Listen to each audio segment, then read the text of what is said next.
Good morning. तो एक बार फिर से स्वागत है हमारे Soni maths reasoning GK GS में। पिछले क्लास में हम लोगों ने थेल्स का विलोम, पाइथागोरस और पाइथागोरस का विलोम जो है कि कंप्लीट किया था। अब हम लोग उसके आगे बात करते हैं जो कि हम लोगों का इसमें कसौटी है जो कि इम्पोर्टेंट है। एक कसौटी इससे भी मोस्ट इम्पोर्टेंट मान लिया जाए तो कोई दिक्कत नहीं, क्योंकि ये बार बार पूछा जाता है। तो वो कसौटी क्या है, देखिए आपको हम आज बताते हैं। ए कसौटी है, एस कसौटी है, एस कसौटी है, ए कसौटी है। ये चार को हम लोग थोड़ा सा अच्छे से डिफाइन करेंगे, जो कि हम लोगों का क्या है ना, इससे एक कसौटी आता है। इसके भाषा को भी जानेंगे और ज़्यादातर भाषा ही आता है, इसका प्रूफ नहीं आता, ठीक है। तो भाषा जानने से ये होगा कि हम लोग इसका जो है कि इसके रिलेटेड सवाल भी कर सकते हैं। तो वो क्या होगा, कैसे होगा, चलिए हम लोग इसमें बात कर लेते हैं। तो वेयर, जहाँ हम लोगों का ये जो ए और ए लिखा है ना, तो ए का मतलब होता है एंगल। क्या होता है? एंगल। एंगल का मतलब क्या होता है? कोण होता है, ठीक है। ए का मतलब क्या होता है? एंगल, जिसको हम लोग क्या कहते हैं? कोण कहते हैं। तो ये जो कोण है, और एस जो है आपका, ये साइड है, जिसको हम लोग कहते हैं भुजा। क्या कहते हैं? भुजा। तो यही इसी दोनों पर ये काम करेगी, साइड और एंगल पर। तो चलिए हम लोग साइड और एंगल पर सारा चीज जानते हैं। कहने का मतलब क्या होता है, तो इसमें हमेशा दो ट्रेंगल के साथ काम होता है। कितने का होता है? दो ट्रेंगल के साथ। जब भी इसमें हम लोग रिलेशन डिफाइन करेंगे तो बोलेंगे बिटवीन टू ट्रेंगल्स, यानी कि दो त्रिभुज के बीच। दो त्रिभुज के बीच, चलिए हम लोग दो त्रिभुज के बीच की बात कर लेते हैं। देखिए दो त्रिभुज क्या होता है, कैसे होता है, इसके बारे में हम आपको बताते हैं। तो देखिए दो त्रिभुज के बीच जो होगा, तो उसमें हम लोग जो दो त्रिभुज होगा, मान लो कि एक त्रिभुज ये हो गया, तो और दूसरा हम लोग फिर इसी तरह का ले लिए। कोई जरूरी नहीं है कि हमने समकोण त्रिभुज लिया तो ही सर्वांग मतलब इसका रूल फॉलो करेगा, नहीं। इसमें कोई भी त्रिभुज ले सकता है। जैसे मान लो कि पहला मैंने लिया ABC, दूसरा लिया मैं PQR, ठीक है। तो इसमें कोई भी हम ले सकते हैं, कोई भी दो ले सकते हैं। कोई जरूरी नहीं है कि ये both triangle is right angle triangle, यानी कि बोथ कैन बी, होना ही चाहिए, both should be right angle triangle, यानी दोनों राइट एंगल ट्रायंगल होना चाहिए, ये नेसेसरी इसमें नहीं है। तब क्या है कि तब उसका रूल फॉलो करेगा। तो कैसे करेगा, आइए हम लोग ये चार को जानेंगे। एक जानेंगे एक एस और एक एस और एक ए। तो ये हम लोग पूरा इसको कवर करेंगे। तो यदि आपको ये चीजें जानना है ये क्या होता है, तो वीडियो में एंड तक बने रहिए। एक ही वीडियो में मैं कवर करूंगा। ये वीडियो आप लोगों के लिए थोड़ा सा 10 मिनट से ज्यादा 10-15 मिनट 20 मिनट का भी हो सकता है, लेकिन एक वीडियो में कवर कर देंगे तो ये VVI आपका कंप्लीट हो जाएगा। चलिए वीडियो को स्टार्ट करते हैं इसके थ्योरी के साथ। तो अब हम लोगों को इसमें जानना क्या है, एंगल का थ्योरम क्या होता है, साइड एंगल साइड का थ्योरम क्या होता है, मींस भुजा कोण भुजा, इसमें कोण, इसमें भुजा भुजा भुजा, और इसमें कोण, ये थ्योरम क्या कहता है। इसमें और भी है तो उसी को चेंजिंग करके हम लोग लिख सकते हैं, बट अभी हम लोग इसमें जो है सारा डिटेल जानेंगे। एक एंगल साइड, यानी कि 4 और 5, यानी सारा को हम लोग कंप्लीट कर लेंगे। चलिए वीडियो में आगे बढ़ते हैं। तो देखिए ये जो कसौटी कहलाता है ना, इसको हम लोग सर्वांग समता कसौटी कहते हैं। तो सर्वांग समता कसौटी को हम लोग समझ लेते हैं। देखिए सर्वांग समता, और हम लोग जो है कि एक होता है समरूपता, ठीक है ना। तो देखिए समरूपता ऐसे सिंबल देंगे तो ये समरूपता होता है, और सर्वांग समता का मतलब ऐसे होता है, ठीक ना।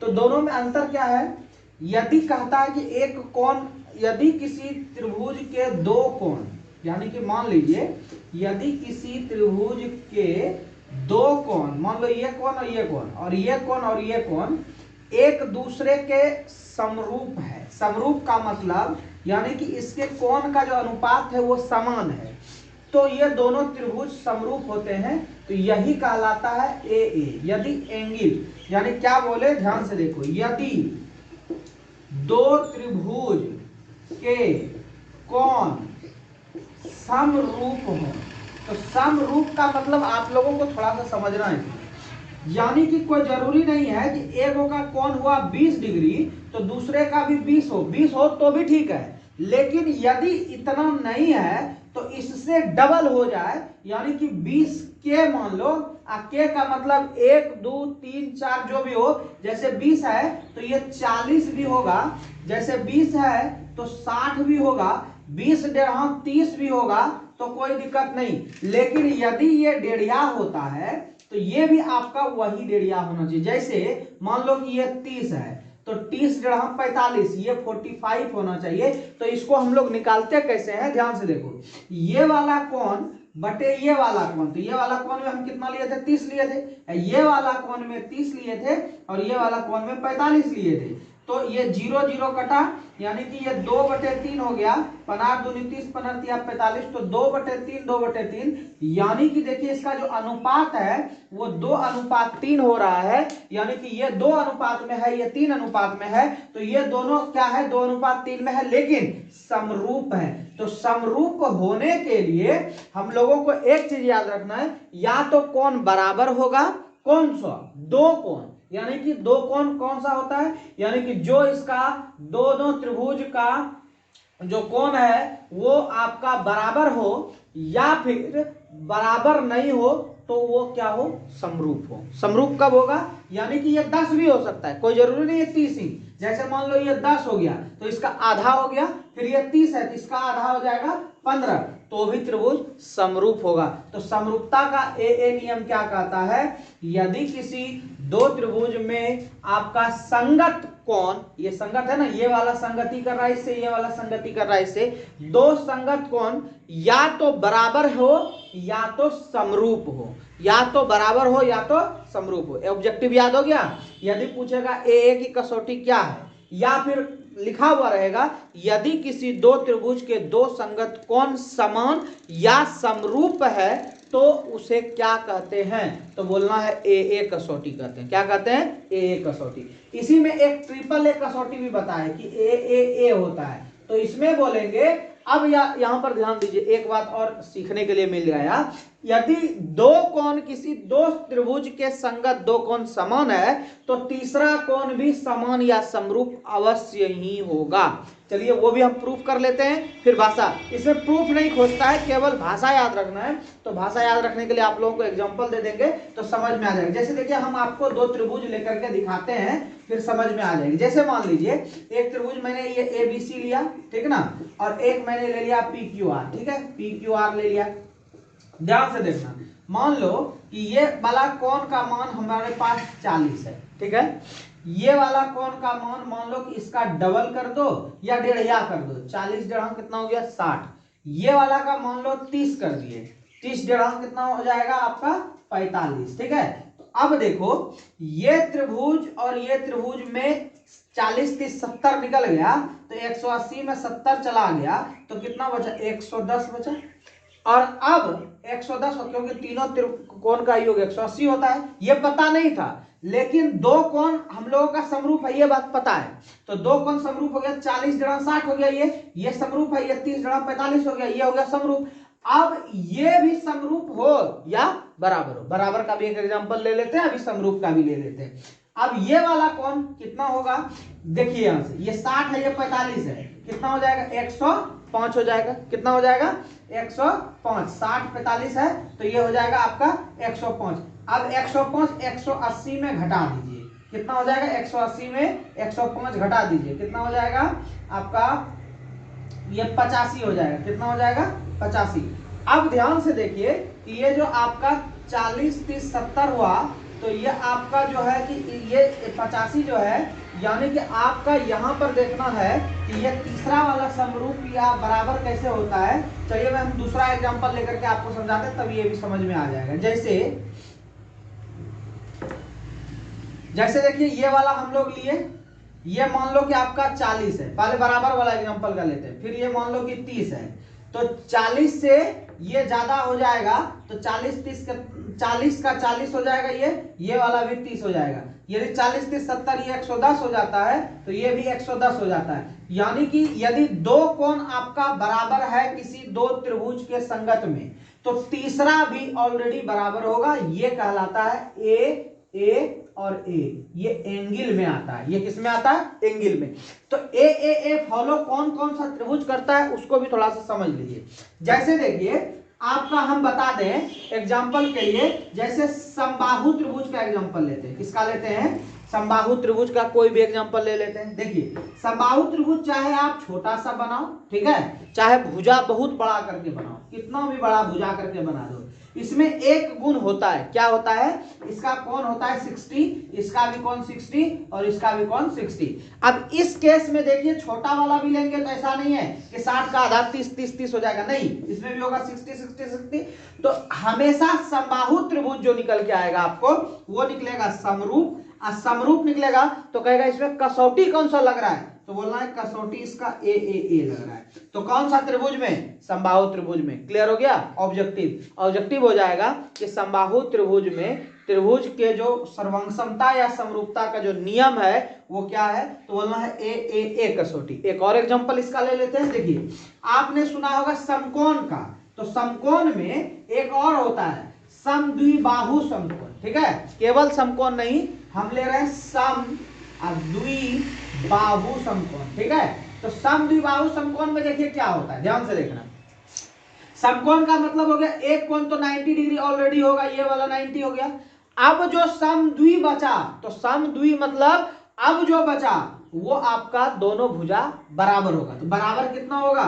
100% है, 45 होगा ये, और ये दो भी 45, क्योंकि बराबर होता है।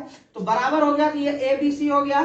तो सेकेंड त्रिभुज भी आपका जो पी क्यू आर होगा ना, तो पी क्यू आर में भी एक चीज वही होगा, 90 होगा, और ये भी 45 होगा, ये भी। यानी कि जितना भी दुनिया का समद्विबाहु समकोण त्रिभुज है उसमें एक कोण 90 होगा, अदर कोण 45 ही होगा। मतलब दूसरा नहीं कि 30 60 हो जाएगा, ऐसा नहीं है, वो 45 और 45 ही होगा। तो हमेशा ऑब्जेक्टिव में याद रखना है समद्विबाहु समकोण त्रिभुज ये समरूप होता है, और समरूप जो होगा ना वो सर्वांग सम भी होगा, कोई दिक्कत नहीं है। तो सर्वांग समता हम 9th में पढ़े थे, यहाँ समरूपता पढ़ रहे हैं, तो समरूप हो गया, यानी ये दोनों त्रिभुज ऐसे समरूप है। और समरूप हुआ तो क्या मिला आपको? देखिए एक कोण, दो कोण और तीसरा कोण भी तो बराबर है। तो यानी कि ए से ये क्या हो गया? बराबर हो गया। समझ में आ गया? और उसके बाद चलिए एक और एग्जांपल ले लेते हैं।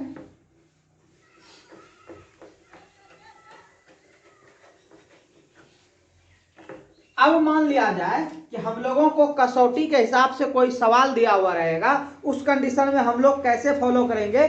जैसे देखिए एक एग्जांपल दिया हुआ है इसमें, यहाँ पर एक जो है कि आपको दिख रहा है जो है कि यहाँ पर देखिए नीचे में एक 3 cm का है और एक यहाँ पर 5 cm का है, लेकिन फिर भी इसके बीच में जो एंगल बन रहा है, कोण बन रहा है, वो 60 और 40, यहाँ भी 60 और 40। कहने का मतलब है, ध्यान से देखिए कि एक आकृति ऐसा है, ठीक है, छोटा सा, और एक आकृति है बड़ा सा, ऐसे है, लेकिन ये है 3 cm इवनली, ये है 5 cm, ठीक ना, बट ये 60 डिग्री है और ये 40 डिग्री है, ये भी आपका 60 डिग्री है और ये भी आपका 40 डिग्री है।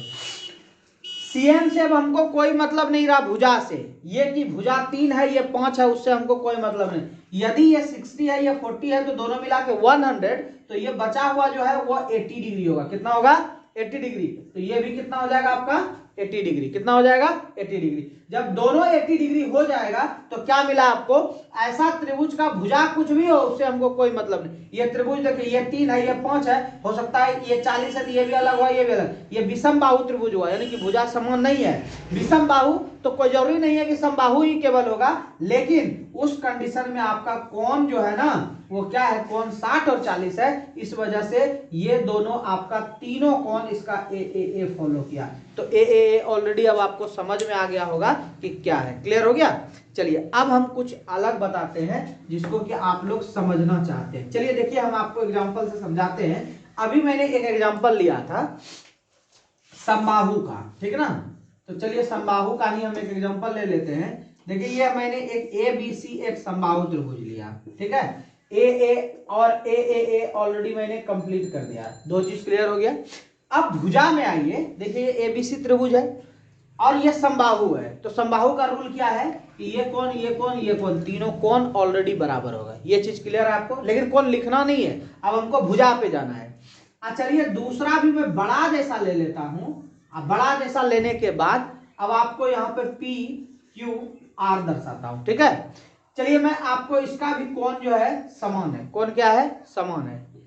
अब मैं आपको इसका कुछ समरूपता का नियम के लिए मैं कुछ बताता हूं, ध्यान से समझना। जब कोण बराबर है, कोण क्या है बराबर है, तो ऑलरेडी हम लोग इसका क्षेत्रफल निकाल करके देखते हैं कि इसका क्षेत्रफल, चाहे इसका जो ये है ना भुजा जो है ना, कुछ भी हो उससे हमको कोई मतलब नहीं है, भुजा इसका कुछ भी हो कोई दिक्कत नहीं। तो इसका हम क्या करते हैं, ये देखिए यहां से लंब डाल दिए, लंब डालने के बाद इसका दे दिए x, इसका दे दिए x, और इसका दे दिए x, इसका भी x और इसका भी x दे दिए ना। तो इसका x नहीं होगा बल्कि ये x/2 हो जाएगा। बात समझना कैसे, क्योंकि पूरा आपका समबाहु में एक चीज तो होता है कि सम मतलब बराबर, बाहु मतलब भुजा, x x x हो गया। अब ये भुजा आई डोंट नो, इसको हमको पता नहीं है, तो हम लोग क्या करते हैं इसमें y ले लेते हैं। ये y ले लिए तो ये y/2 y/2। ये बात समझ में नहीं आया तो ध्यान से समझ लो।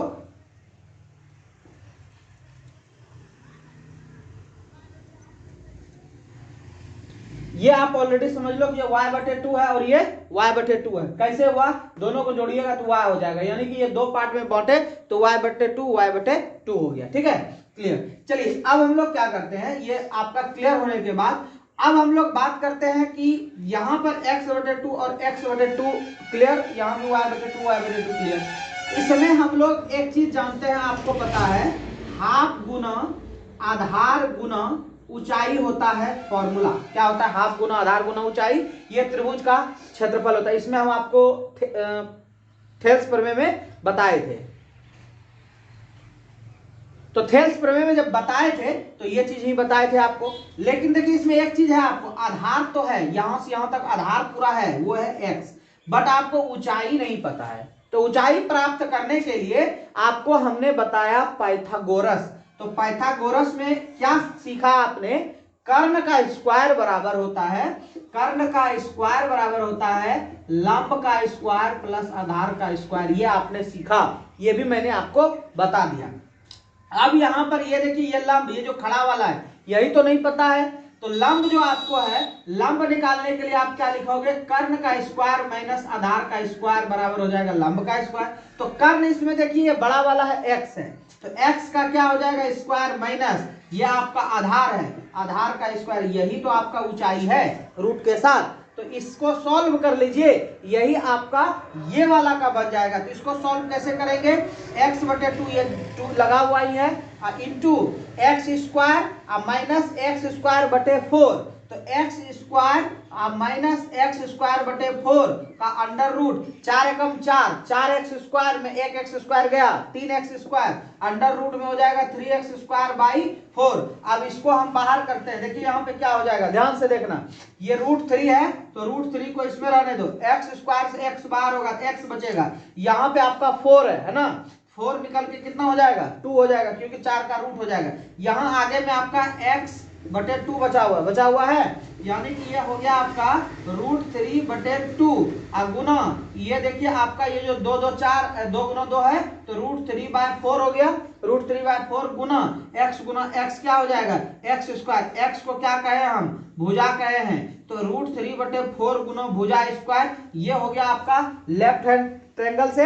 अब आइए राइट एंगल में करते हैं, तो सब कुछ वही रहेगा सेम, लेकिन खाली y के जगह क्या हो जाएगा आपका y हो जाएगा, यहाँ जो हमने लिखा है √3/4 गुना x², अब ये क्या हो जाएगा y², और √3/4 गुना y² जो हमने लिखा है, तो y के जगह क्या हो सकता है भुजा है ना, तो ये भी क्या हो जाएगा भुजा का स्क्वायर, यानी कि ये वाला बटे ये वाला दोनों सेम हो गया, कहने का मतलब ये हमेशा समबाहु त्रिभुज समरूप होता है भुजा के आधार पर भी, क्योंकि ये हमने क्या निकाला, भुजा के आधार पर क्षेत्रफल निकाला, तो भुजा का दोनों बात क्या आ गया, सेम टू सेम आ गया। क्लियर हो गया।